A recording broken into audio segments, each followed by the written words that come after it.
Connection नहीं जोड़ पाई। जा जरूर रही है, डोरी तो बहुत लंबी फैलाई तूने, मना नहीं, कनेक्शन जोड़ना पड़ेगा।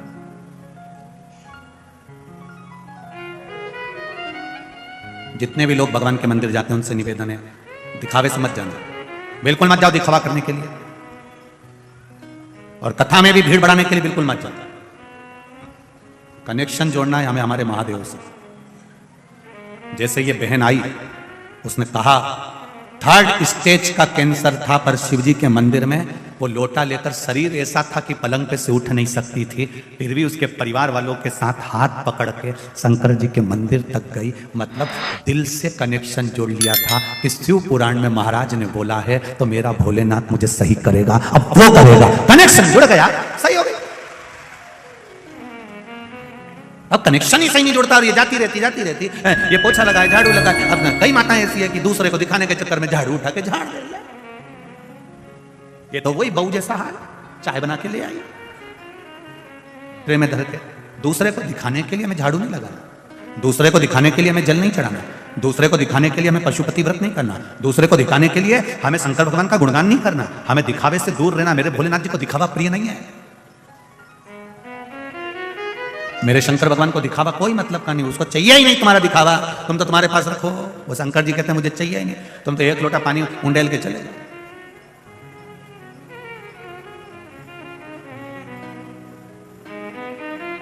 मेरे राम जी महाराज अपने मंदिर में बैठते हैं, दिन भर में एक बार तैयार होते हैं। मेरे कन्हैया मंदिर में बैठते हैं, दिन भर में एक बार तैयार होते हैं। मेरे भगवान विष्णु मंदिर में बैठते हैं, दिन भर में एक बार तैयार होते हैं।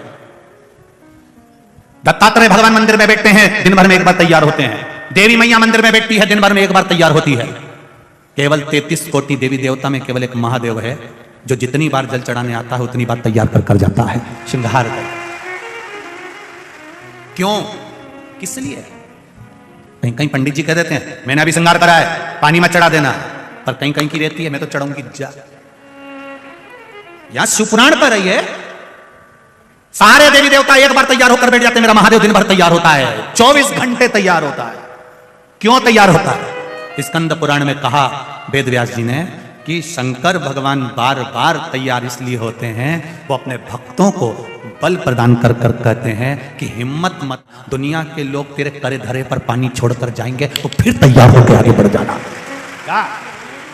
स्कंद पुराण में वेदव्यास जी कहते हैं भगवान शंकर प्रेरणा देते हैं अपने भक्तों को, अपने गणों को, कि दुनिया के लोग पानी चढ़ाकर जाएंगे फिर तैयार होकर बैठ जाना, घबराना नहीं, फिर तैयार हो जाए।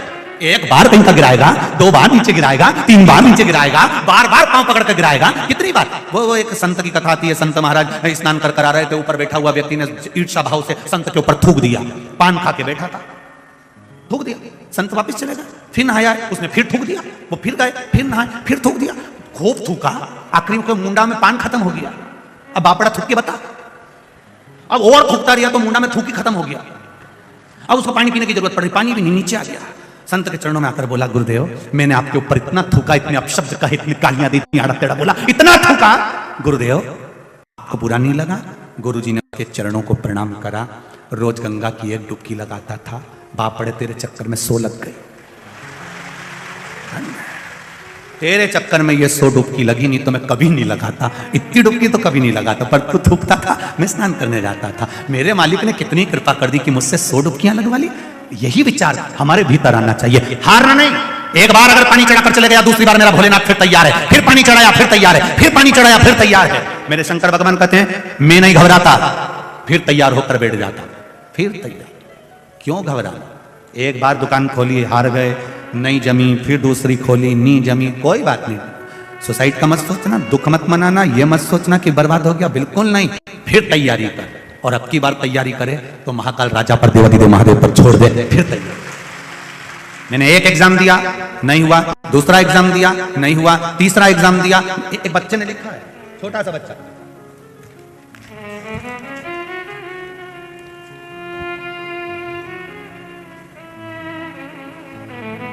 आयुष सुनेरे मेरा नाम है। आयुष कहीं बैठे हो बेटा? आप ही हो? श्री शिवाय नमस्तुभ्यम, हर हर महादेव, दोनों हाथ हिला दो एक बार। मेरा नाम आयुष सुनेरे है, मेरे पूरे परिवार की ओर से शिव महापुराण को हर हर महादेव। कक्षा 10वीं में फेल हो गया था गुरुदेव, मेरा मन पढ़ाई में नहीं लगता था, मित्रों में ज्यादा लगता था, संगति ठीक नहीं, मन नहीं लगा। बाबा की कृपा 10वीं में आपके बल के द्वारा जो आपने शिव महापुराण में कहा उसके अनुसार मैंने फिर परीक्षा दी और बाबा की कृपा से मैं पास की। फिर पास होने के लिए अग्रण्य हुआ। जन्मदिन घूमते घूमते मंदिर चला गया और फिर मैं शिव मंदिर में रोज जाना प्रारंभ किया। 10वीं तो आपने बताई, वैसे पास करी 2-1 साल के अनुकूल। कक्षा 12वीं में आपके द्वारा बताए गए, मुझे लगा कि एक बार मैं 10th फेल हो चुका हूं, दूसरी बार 12वीं भी बोर्ड की है, पास हो जाऊं बड़ा मुश्किल है। पर आपने जो बेलपत्री पर शहद लगाकर बाबा को प्रतिदिन समर्पित करने का बताया था, मैंने भी पढ़ाई के साथ में मेरे मित्रों के साथ रहता पर समय नहीं मिलता, पर जितनी पढ़ाई करी वो बेलपत्र का प्रयोग करा। गुरुदेव फर्स्ट श्रेणी से मैं उत्तीर्ण हुआ हूं 12th में, मैं बाबा को प्रणाम करता हूं। बाबा की कृपा। बाबू श्री शिवाय नमस्तुभ्यम, हर हर महादेव। बधाई आपको बहुत बहुत। ये विश्वास जागृत होना चाहिए, आपकी भक्ति, आपका भरोसा। एक बार अगर हार गए तो क्या हुआ, दूसरी बार तैयार हो जाओ। मेरा महादेव तो 5-5 मिनट में तैयार होता है। कोई जल चढ़ाया फिर श्रृंगार गया, फिर जल चढ़ाया फिर श्रृंगार गया, मेरा महादेव फिर तैयार होकर बैठ गया। मेरे महादेव कहते हैं हिम्मत मत हारना, फिर तैयार होकर आगे बढ़ना, फिर मेहनत करना, फिर कर्म करना, बढ़ोगे आगे जरूर बढ़ोगे, पीछे नहीं हट सकते। आग लगे बस्ती में, अपन रहो मस्ती में।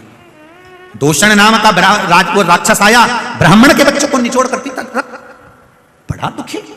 ब्राह्मणों ने हाहाकार मचा रहे हैं, हो क्या रहा है। हमारे बच्चे तो पढ़ने के लिए जाते थे, विद्या अध्ययन के लिए जाते थे, तो बच्चा मरा हुआ मिलता क्या। सारे ब्राह्मणों की आंख में आंसू रहने लगे। अपनी अवंतिका में जरूर कोई बात है, शायद अपने को अवंतिका छोड़ना पड़ेगा। इस अवंतिका को अपन छोड़ दे। सुन लेना जरा जीजियों, जरा से इस कथा का। अपनी अवंतिका में जरूर दोष है, इसलिए अवंतिका छोड़ना पड़ेगी। ये आपके साथ में भी कई बार हुआ है। अपने घर में जरूर किसी ने कुछ कर दिया है, इसलिए अपन को घर बदलना पड़ेगा, तभी अपन उन्नति कर पाएंगे, तभी अपन उन्नति कर पाएंगे। वास्तुशास्त्री को बुलाया, वास्तु दिखाया, उन्होंने कहा ये मकान सही नहीं बना, इसकी सीढ़ी इधर से कर दो, बाथरूम का पाइप इधर कर दो, बेडरूम इधर कर दो, भोजनशाला इधर कर दो। हमने पितृ दोष भी देखा, वास्तु दोष भी देखा। शिव महापुराण कथा कहती है अपने कर्म का दोष नहीं देखा, जो हम पूर्व में कर कर आए हैं उसी के अनुसार तो फल मिलेगा। देखा हमने। सारे ब्राह्मणों ने विचार करा अवंतिका में जरूर कुछ है, हमें अवंतिका छोड़ना पड़ेगी। हम भी विचार करते हैं जब हमारा व्यापार नहीं चलता, हमारे घर में क्लेश होता है, हमारे घर में परेशानी आती है, हमारे घर में कष्ट आता है, हमारे घर में बीमारी आती है, तब हम सोचते हैं ये मकान नहीं फल रहा, ये जमीन नहीं फल रही, ये मकान नहीं फल रहा, इसको छोड़ना पड़ेगा।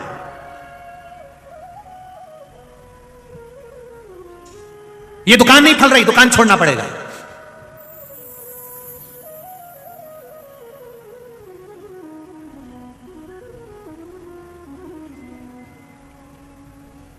जैसा तुम सोच के बैठी हो कि ये मकान नहीं फल रहा, इसको छोड़ दो, दुकान नहीं फले तो इसको छोड़ दो। और जिस बेहरू के साथ तुम्हारी शादी हुई और जिस जगदम्बा के साथ तुम्हारा ब्याह हुआ और वो नहीं फले तो ठीक है छोड़। ये भी अपशब्द बोलती है, ये भी आड़ा तड़ा बोलती है, ये भी गाली देती है, ये आड़ा तड़ा बोलती है, इसको छोड़ दो। नहीं, उसको निभाओ, उसको निभाना है,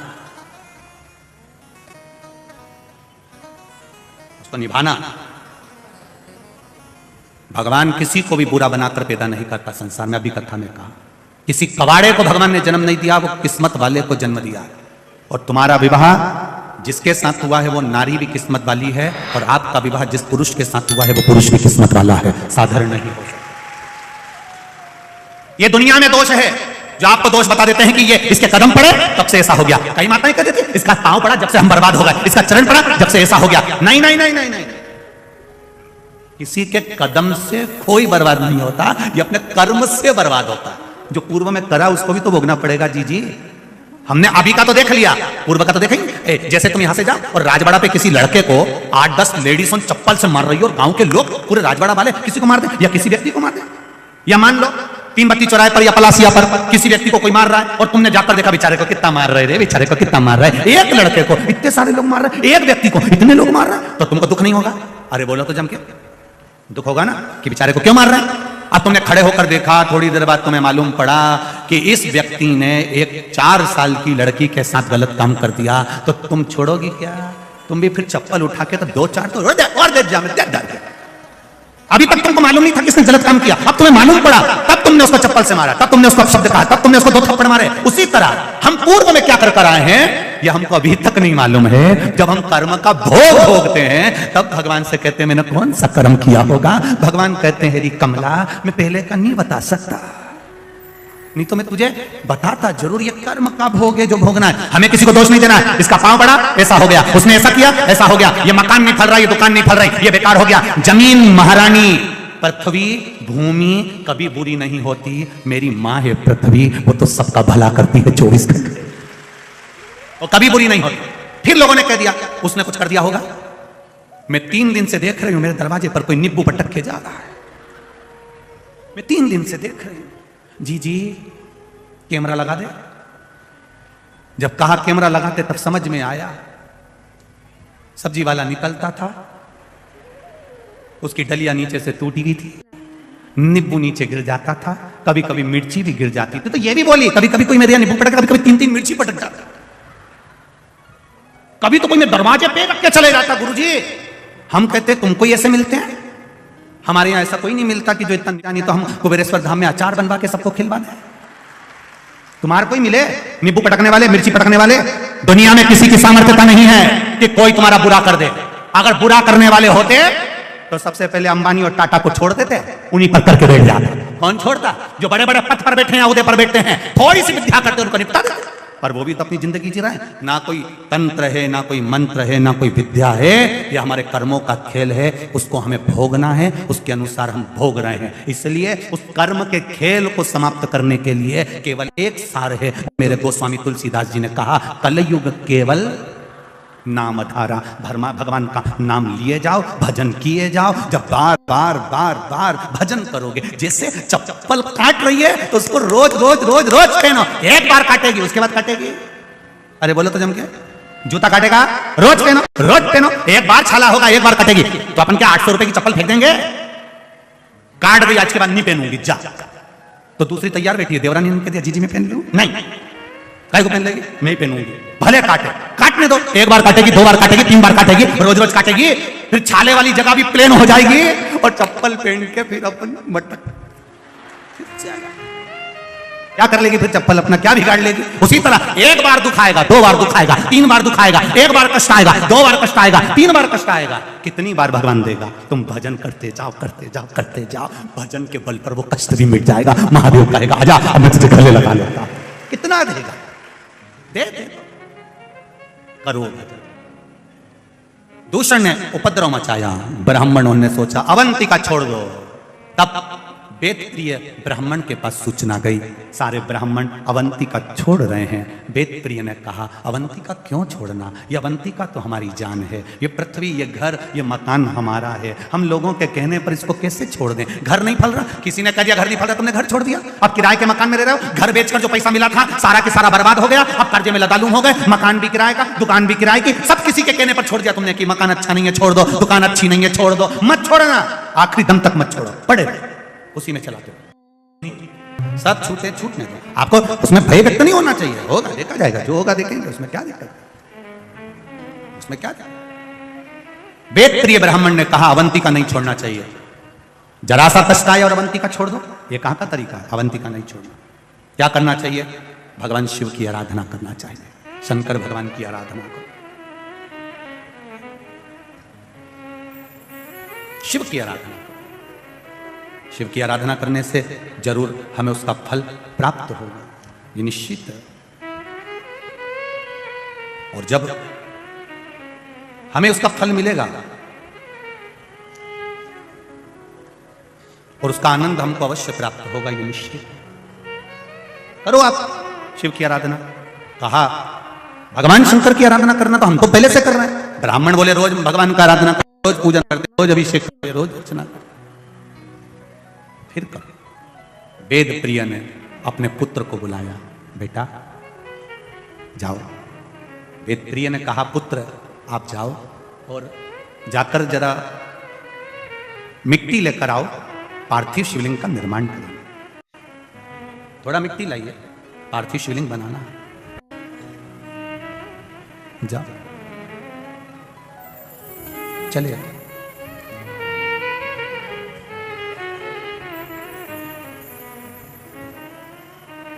और जब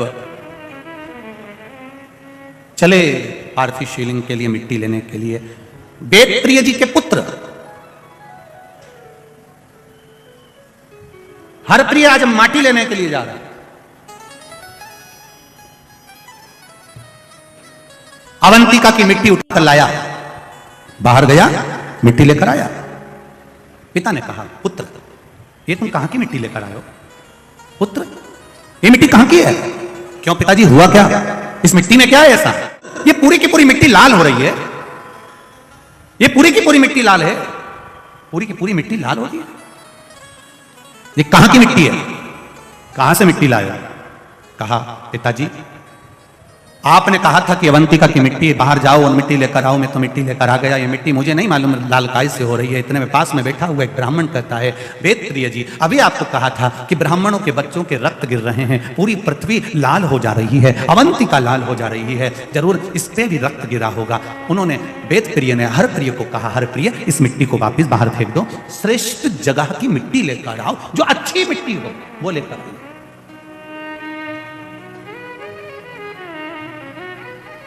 फिर सुन लीजिए जरा अच्छे से, ध्यान से सुनिएगा। कभी मौका मिले जीवन में, जब पार्थिव शिवलिंग का निर्माण करो, पार्थिव शिवलिंग जब बनाओ, अपने गमले में, अपनी जमीन में, कहीं शुद्ध जगह पर, किसी वृक्ष के नीचे से या किसी ऐसी जगह से मिट्टी लो जिस मिट्टी पर कोई ने गलत कृत्य ना करा हो, कहीं अच्छी हो, शुद्ध हो, वो भाव देखकर लाओ उसको। गंगा का जल छीटो, नर्मदा का पानी छीटो, छिपरा का जल छीटो, जो तुम्हारे पास में पवित्र भाव हो वो छीटो। ना हो तो उसमें बड़े आनंद के साथ साथ जल का गंगा, यमुना, सरयू, छिपरा, सरस्वती सबका स्मरण कर कर जल छीटो और उसको शुद्ध बनाओ, पवित्र नदी का जल। अब लोग क्या करते हैं कि मिट्टी चाहिए तो ये जो बीच में डिवाइडर नहीं बने होते रोड के बीच में, जहां पेड़ पौधे लगे होते हैं, वहीं की मिट्टी ले जाते हैं। अब हमने कई बार देखा गाड़ी से चलने वाला तो 2 मिनट में पिचकारी चला जाता है।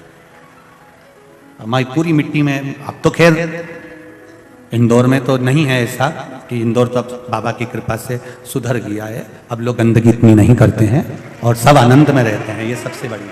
इतनी गंदगी तो नहीं है, पर फिर भी पहले लोग वहां थूक देते थे, कर देते थे। श्रेष्ठ था महाराज, श्रेष्ठ जगह की मिट्टी लाओ। हरप्रिय को भेजा, हरप्रिय जाओ मिट्टी लेकर आओ। 7 वर्ष का पुत्र हरप्रिय अपने पिता के कहने पर अवंतिका नगरी में मिट्टी लेने जाता है। मिट्टी देखने के लिए पूरी अवंतिका में घूमता है, अवंतिका के चारों खूंट पर घूम कर आता है, सब दूर घूम कर आया, पर कहीं उसको रक्तमय सनी हुई मिट्टी ही मिली। साधारण मृदिका, साधारण मिट्टी उसको हरप्रिय को नहीं मिलती है। हरप्रिय अब लगता है कि मेरे पिता, अगर मैं घर गया बिना मिट्टी के गया तो मेरे पिता मुझे अपशब्द कहेंगे, चिल्लाएंगे, क्रोध करेंगे, तो क्या करूं? हरप्रिय ने वहीं एक आसन लगा लिया और आसन लगाकर एक वृक्ष के नीचे हरप्रिय तब साधना में डूब गए। प्यारे भक्तों, आज की श्री शिव महापुराण कथा में हमारे पूज्य श्री पंडित प्रदीप जी मिश्रा ने जो भी उपाय बताए हैं, अगर आप इन उपायों को अपने जीवन में निरंतर करते हो तो आपको अवश्य ही लाभ प्राप्त होगा। तो भक्तों, इसी के साथ आज की श्री शिव महापुराण कथा के अध्याय को यहीं समाप्त करते हैं। मिलते हैं एक और नए अध्याय के साथ, तब तक के लिए हर हर महादेव। प्यारे भक्तों, अगर आपने अभी तक हमारे चैनल को सब्सक्राइब नहीं किया है तो प्लीज चैनल को सब्सक्राइब करके कमेंट बॉक्स में हर हर महादेव अवश्य लिखे। और श्री शिव महापुराण कथा का भाग 2 देखने के लिए हमारे इस वीडियो को